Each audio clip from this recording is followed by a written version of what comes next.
And sometimes they did not allow us to sit, to practice sitting meditation. Of course, during the day, as inmate of these re-education camps, where you have to work very hard, like a hard labor camps. You have to spend all your time, energy in working, so that you have no time to think of other things. You have to go and cut the wood. You have to build things. And then in the evening, you may have some time for yourself. And you want to practice some sitting meditation. You are intellectuals. You have learned sitting meditation and so on. But many gods consider that as a challenge. When you sit like that, to be fully yourself, they see it as a challenge. I'm not afraid of you, I can be myself. So they did not allow you to practice sitting meditation.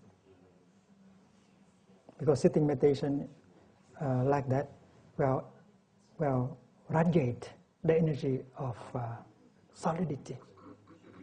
Because when you sit like that, you prove that you are yourself. You are not being carried away by your fear. And they want you to be constantly fearful of them. So sitting with a solid position is a kind of challenge. I am not afraid of you, although we do not want to show that, to say that. So you have to wait until they turn off the light in order to do sitting meditation. Many of us waited until the light is out in order to sit up, because that is our way to survive.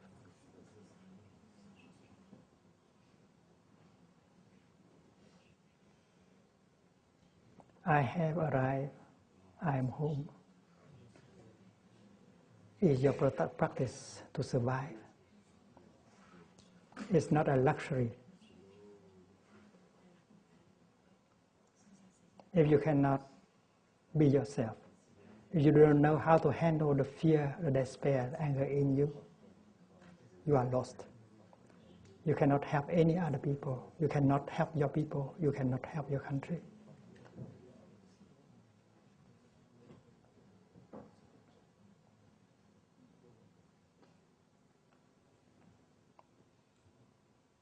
Sister Chen Khong and myself and other people was in Singapore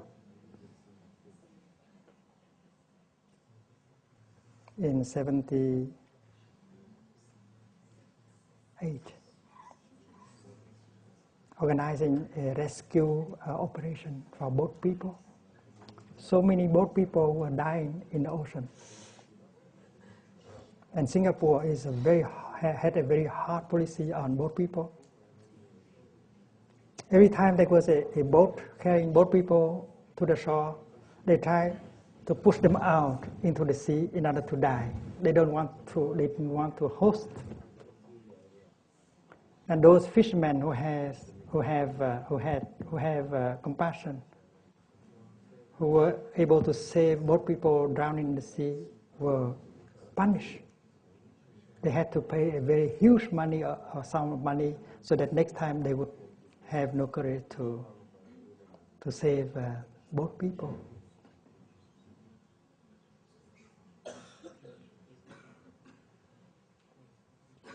I went to Singapore with to attend a conference on religion and peace. And I discovered the plight, the suffering, the existence of both people. So I stayed on in order to secretly organize a rescue operation, because I knew that the government of Singapore did not want me to do that. And I had people from France, from Holland, and other countries in Europe to come and help me. And we hired a boat He bring medicine, water, and food to the sea, and we try to rescue people.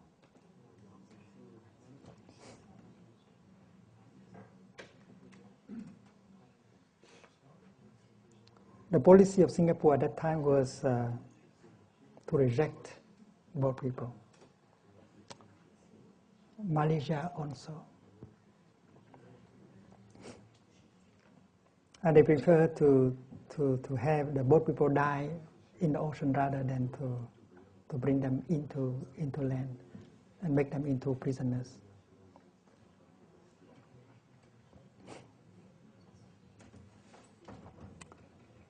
I sent a number of people to go along the coast of Malaysia, and they have this witness to so many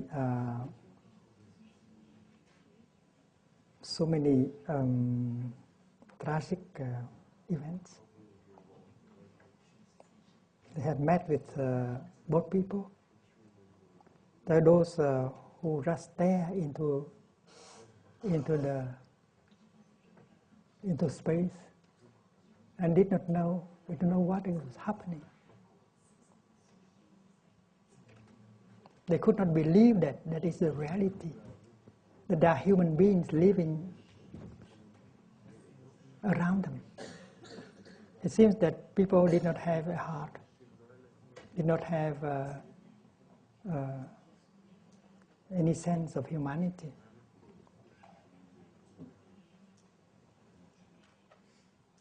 They came, 2 boats full of boat people, and the police forced them to go out.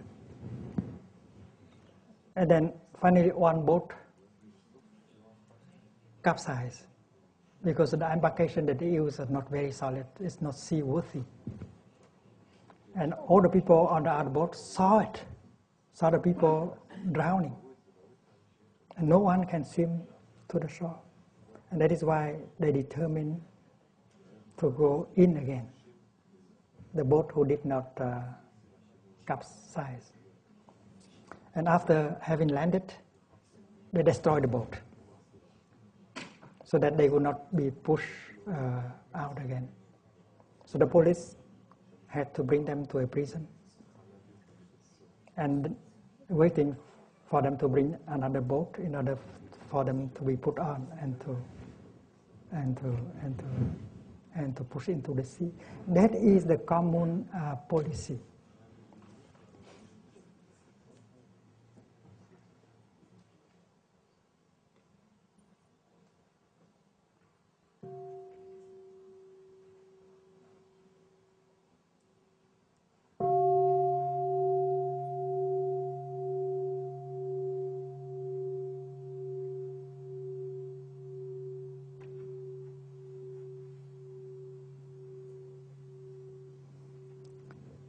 Immediately, our friend called the press, the journalists, because the journalists are the only one that can save us. If the journalists know that there are boat people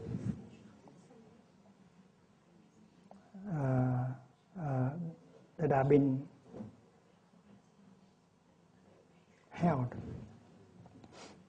and if they take a few pictures and put it into the newspaper, and then the government of Malaysia did not dare anymore to push them out into the sea.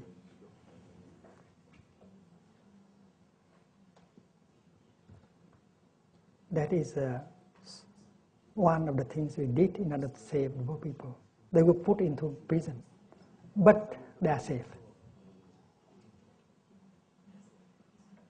The UNHCR, the United Nations High Commission on Refugees, UNHCR, United Nations High Commission on Refugees, was having an office there.